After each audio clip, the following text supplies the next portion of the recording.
Добре дојдовте назад, се извинуваме уште еднаш за техничките проблеми, но во вакви вонредни услови, па и очекувано е понекогаш тие да се случат, не е ништо страшно. Во секој случај продолжуваме со разговорот, односно почнуваме со разговорот со дефектологот Роберта Митревска. Ајде прво да поразговараме за самото здружение, за самата ластовица. Кажете ни збор два за невладината. Така. Ластовица не е млада ластовичка, да речам. Таа има релативно долг век позади неа. Велам век.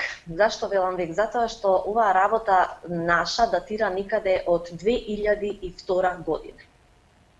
2002 година е период кога во Република Македонија многу не се согледуваа потребите, не се прифаќа различностите. Мислам дека се гледаше се некако од страна на маргините, односно се гледаше сето она кое што во моментот беше сервирано. Тоа што ќе се дадеше како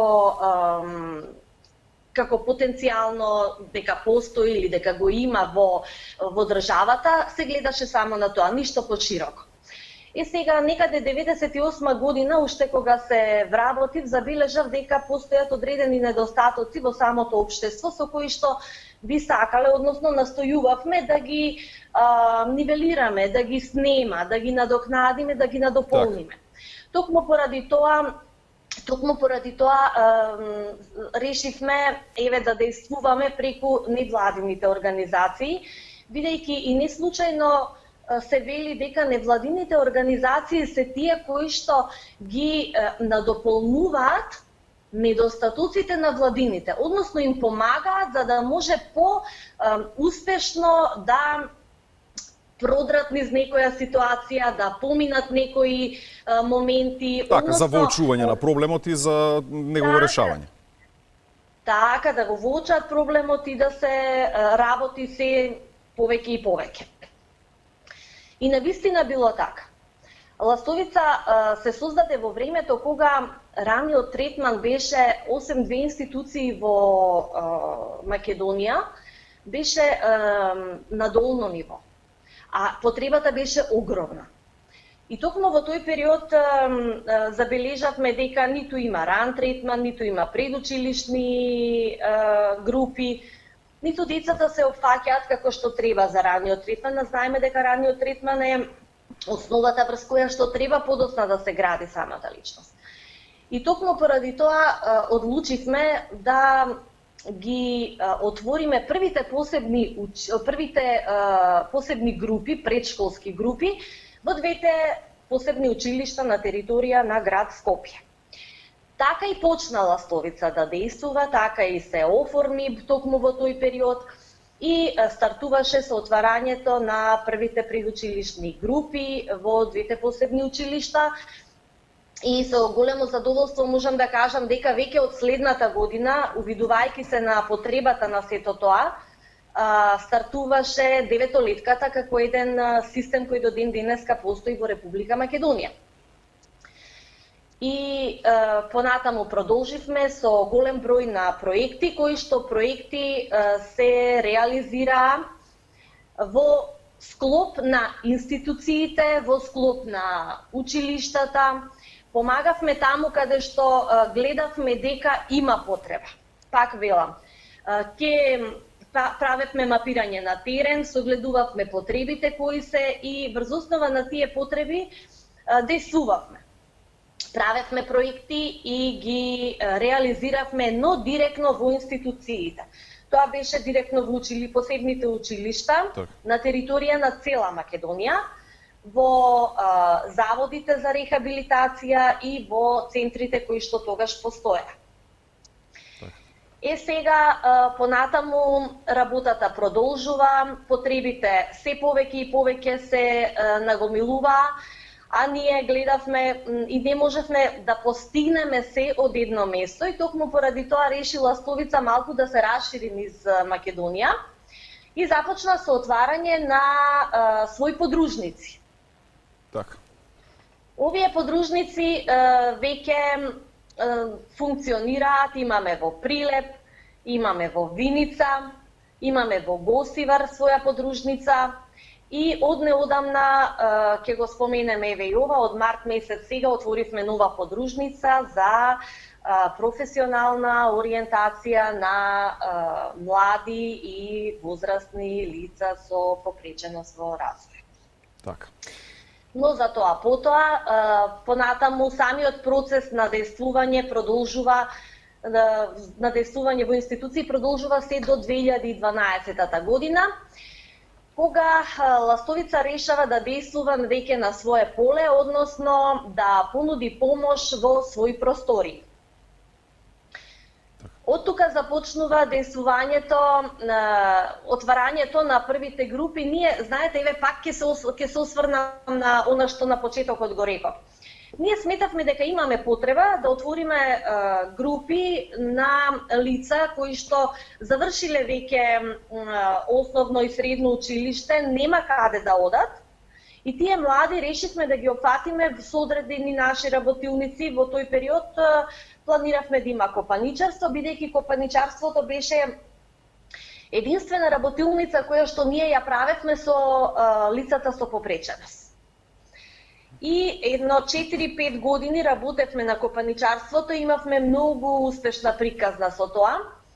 Извадивме многу наши дела и нашата препознатлива работа дури отиде до германската амбасада, каде што самите тие посакаа нашите дела да ги изложиме на еден нивен новогодишен базар кој што тогаш беше, се промовираше.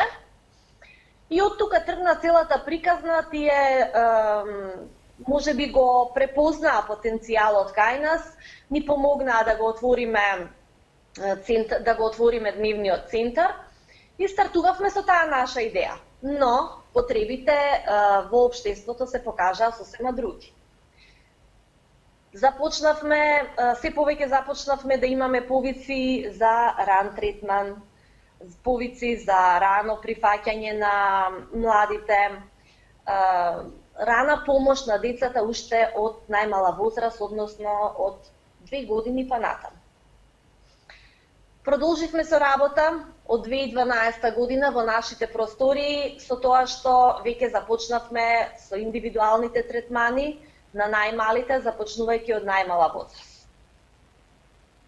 Так. Овие индивидуални третмани се прават соодветно на потребите. Веќе мислам дека Ластовица како Ластовица е препознатлива по својата работа. Јавноста знае што ние работиме, бидејќи релативно долго сме обстојуваме и работиме покрај проектите кои што се, ние работиме и директно со корисниците, односно со децата. Мимо групата за ран третман, Ластовица работи и со школски деца, каде што ги поддржува и помага во текот на нивниот едукативен процес. Без разлика дали тие дечиња се едуцираат во редовните или пак во посебните училишта. Понатаму имаме една социјална група која што функционира секојдневно и во таа социјална група се опфаќаат млади лица кои што додека нивните родители се на работа, тие нема кој да ги причува и нема каде да се згрижат, доколку поради тоа се кај нас. Така, а потребно им е посебно внимание. Така, за нив е потребно посебно внимание. И сега веќе од март месец 2020 требаше да стартува професионално-кариерниот тренинг центар за работно успособување на оваа категорија, но со оглед на ситуацијата во која што моментално се наоѓаме, со оглед на пандемијата која нели не надваса, стопиравме со се надевам дека веќе штом завршат овие вонредни услови ќе стартуваме и ќе продолжиме ова. Така и тоа. Ќе разговараме. Така, ќе разговараме за тоа малку подетално. Но ајде веќе кога сме до детали да навлеземе во самите активности што ги превземате на дневно ниво. Ајде малку да поразговараме, ако може, да ги опатиме возрастите, што ги споменавте веќе. Така. Меѓутоа спецификите, да. Активностите кои што Асоциација Ластовица ги применува се различни и соодветно се адаптираат според потребите на децата, на индивидуалните потреби на децата. Како и на кој начин функционираме? Најпрво веднаш по добивањето на повик од било кој родител дека им е потребна соодветна наша помош, ние стартуваме со закажување на првична средба, која што првична средба со родителите ја правиме како еден вид разговор. Но тој не е обичен разговор. Секако за нив може би е обичен разговор, но ние на тој разговор го гледаме комплетното однесување на родителот со детето, на детето со родителот. Гледаме како соработуваат родителите меѓу себе, взимаме анамнеза и доаѓаме до некои првични сознанија, велам првични, бидејќи потоа мора да следи определен период на обсервација, каде што ние треба да добиеме повеќе информации за состојбата на самото дете. Овие информации првично откако ги добиваме се договараме за термини и веднаш стартуваме со работа. Овие термини најчесто практикуваме да бидат 2 до 3 пати неделно според потребите на детето. Најдобро е секогаш да се тргне со повеќе, а потоа да се намалат, отколку да се тргне со помал број на третмани, а потоа да ги наголемуваме. Так. Работата кај нас започнува индивидуално со детето. Секој имаме еден тим на стручни соработници со кои што споделуваме мислења, го обсервираме детето, доаѓаме до одредена почетна точка и започнуваме со работа. Најчесто почнуваме со моторните вежби, бидејќи тие им се некако најдостапни на малите и преку нив можеме најлесно да продреме до нивната когнитивна можност и да продреме до нивниот говорен дел.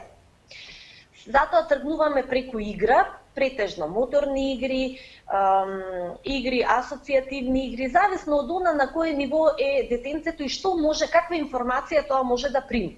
Така. Овие третмани сега според потребите, велам на секој корисник индивидуално, ние вметнуваме и дополнителни потоа дополнителен вид на третмани, дали треба да е логопедски третман доколку се створи нели основа, дали треба да воведеме одреден неурофидбек третман, тој веќе неурофидбек почнуваме го работиме некаде од мај минатата година. И најдобро е да се започне од 4-та година за оние деца кои што можат да го поднесат тој вид на третман, не сите велам. Така. Потоа се воведуваат голем број на вежби, психомоторни вежби, се воведуваат голем број на сензорни вежби, се велам дека е зависно од потребите на детето. Кај школските деца проблематиката е малку подруга, бидејќи веќе тука веќе имаме претпоставувам и комбинација со едукативен процес, меѓу другото. Така, тука е комбинација и со едукативен процес, бидејќи тоа им е во моментот неопходно и најчесто ја пратиме, односно ја следиме програмата која што му е дадена на тоа дете. И таа програма следејќи ја ние му помагаме за полесно да го совлада едукативниот процес. А она што дополнително му е потребно на детето, го работиме во просториите кај нас, во однос на моторниот, психомоторниот дел, секако тие се придружни елементи во целиот едукативен процес. И секогаш се следи една развојна фаза на тие деца, која што развојна фаза ние не смееме никако да ја прескочиме, односно да ја прерипаме. Мораме развојната фаза да ја следиме од како што нормално тече. И на тој начин ги зреме функционалните структури, односно поттикнуваме да созреат, за да може многу полесно да се снајде детето на било која и социјална и едукативна основа во образовниот систем во било кој се наоѓа, дали во посебно или во редовно училиште. Така. Соработката со родителите, да споменам и неа, е неминовна. Постојано сме во контакти после секој третман. објаснуваме и појаснуваме што сме работели и на што треба да обрнеме внимание.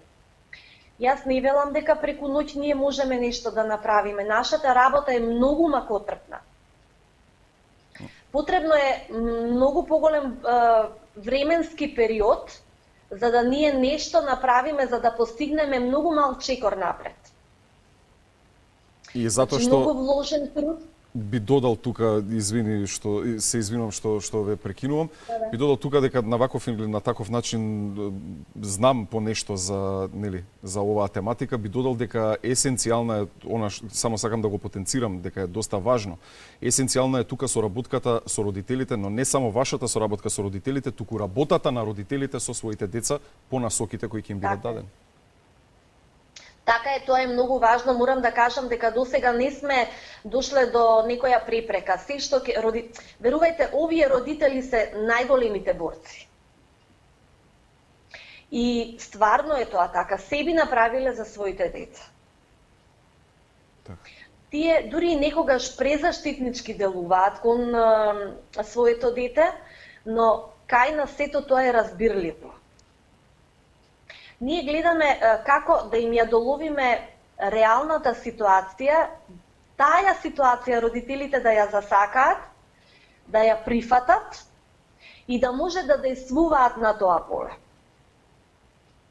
Значи, ситуацијата, состојбата е таква и ние можеме само да ја ублажиме или да ја подобриме. Така. Ете така. Врзо И тука е споменато. действото на родителите многу важно, затоа што нашите препораки, кога тие би ги прифатиле како такви, и работат и дома, успехот е многу, многу поголем и побрз. Бидејќи не е подеднакво исто, еден, например, родител да го препушти детето само на нашите третмани и на училишниот, ако е доколку е детето нели во училиште или во градинка. Ако работат дома, така, ако работат од дома и тие ни помагаат за што побрзо да ги совладаме препреките на кои што наидуваме. И полесно се разбира. Така. И како за крај, сега нормално веќе споменавте, само да го прецизираме тој момент, споменавме дека нели сите едукативни процеси се ставени на пауза, на стендбај поради пандемијата. Какви активности накратко предвидувате за по завршувањето на пандемијата? Постојано, дури еве и вчера бевме во контакт со родителите од групата на која што комуницираме, меѓутоа сите сакаат да започнеме, со нетрпение чекаат да започнеме веќе со третманите. Меѓутоа, ние чекаме секако што ќе кажат надлежните органи, дали веќе може да се започне со одреден вид на третмани, бидејќи нашата работа онлайн не може така лесно да се спроведе како што е еден едукативен процес. Во моментов ние спроведуваме само онлайн работилници со младите лица со кои што веќе преку кариерниот центар започнавме да ткаеме и започнавме еден вид наткајачки работилници онлайн, каде што родителите несебично ни помагаат во тој дел и работат со своите деца. А што се однесува до третманите, ние постојано праќаме вежби, меѓутоа колку родителот може тие работи да ги долови, не знаеме. Останува да се види по завршувањето, предпоставувам врз основа на прогресот. Затоа што не дека можеби не може, туку детето не може да го прифати родителот како терапевт. Тоа би можеле да тргнеме и од нашите деца. Секогаш гледаат на подруг начин кон родителите отколку кон терапевтите. Сепак авторитетот го правиме ние и учителите, можам да кажам, отколку или наставниците секако, отколку самиот родител. Тие знаат дека родителот е дома за да им помогне нешто, за да биде со нив, да се, што би рекол докторот, постојано да се галат, да им пружат љубов, внимание на децата, а не очекуваат дека родителот фактички треба да биде терапевт. Зборам од страна на децата. А ние како дефектолози сметаме дека родителот е најдобриот доктор и родителот е најдобриот терапевт. тргнувајќи од љубовта која што ја пружа на самите деца. Сега, уште на крајот би додала дека од неодамна знам дека може сме кратки со времето, ама ние имаме уште многу да зборуваме, можеби во друга прилика. Апсолутно, и на крај би додала дека во ова време во кое што моментално се наоѓаме, би успеавме да направиме една социјална приказна, со која што сакавме да самата ситуација во која што се наоѓаме, состојбата во која што на ова време на пандемија или со COVID-19, да доловиме до децата да е на многу едноставен начин, за да може самите тие да разберат што се случува во овој период што тие седат дома. Многу пати кога ќе се слушнеме на телефон со некои од дечињата ќе ми речат: Роберта, кога ќе дојдам јас кај тебе? Значи, тие чекаат, а јас како да му го објасниш на дете дека е сега пандемија и тоа дека не може да дојде. Затоа ја направивме оваа социјална приказна која верувам на крајот од нашиот разговор. Токму тоа сакав да ве прашам. Вие ни испративте, еден спот, една приказна. Ќе го пуштиме веднаш откако ќе ви се заблагодарам за гостувањето. Така, овој спот морам да споменам и оваа приказна се сработи многу на брзина, бидејќи потребите налагаат да биде на брзина направена. Со тоа што несебично ни излезе во пресрет актерката Драгана Левенска и го позајмивме нејзиниот глас во приказната. И се надевам дека оваа соработка со неа нема да биде последна, ќе ни излезе во пресрет и за многу други вакви социјални приказни кои што би сакале да ги направиме во делот на нашето секојдневие и во делот на третманите кои што ќе ни бидат потребни како дел од целиот наш успех. И јас се надевам, затоа што навистина вашата мисија е благородна и ја имате мојата целосна поддршка апсолутно. Роберта Митревска, дефектолог од невладината Ластовица, ви благодарам што бевте дел од Добро утро секое утро. Ви благодарам и вас што ме поканивте. Останувајте со здравје и чувајте се, тоа би можело денеска да се каже. Така. Тука ќе го видиме спотот, што го подготвија од Ластовица, а веднаш потоа и флеш вестите. Да останеме здрави. Јас останав дома од 11 март. Така е, бидејќи некои луѓе се разболеа од вирус. Вирусот е еден вид мало живо суштество кое може да ги разболи луѓето, ако влезе во носот или устата. Може би се чувствувам тажно, но морам да престанам да одам на училиште или во градинка и да останам дома. Еве што треба да направам за да останам здрав и да ги заштитам семејството и пријателите, се додека вирусот не престане да ни пречи. Да ги мијам рацете пред и по допирањето на одредени работи. Треба да ги држам рацете и нозете кон себе. Ке поздравам со рака, за да кажам здраво, или ке се насмевнам. Ке носам заштитна маска кога ќе излегувам надвор од дома. Ке бидам на растојание од другите луѓе кога сум надвор. Што можам да правам додека сум дома? Да цртам, да лепам, да бојам или да пишувам. Можам да си играм со играчки. Можам да прошетам надвор со некој од семејството. Можам да гледам телевизија. Можам да читам или да разгледувам книги и сликовници. Штом вирусот ќе го снема, јас ќе одам на училиште или во градинка. Моите другарчиња и учителката ќе се вратат во училиште или во градинка. Се ќе биде исто како порано. Ќе играме, учиме и растеме заедно.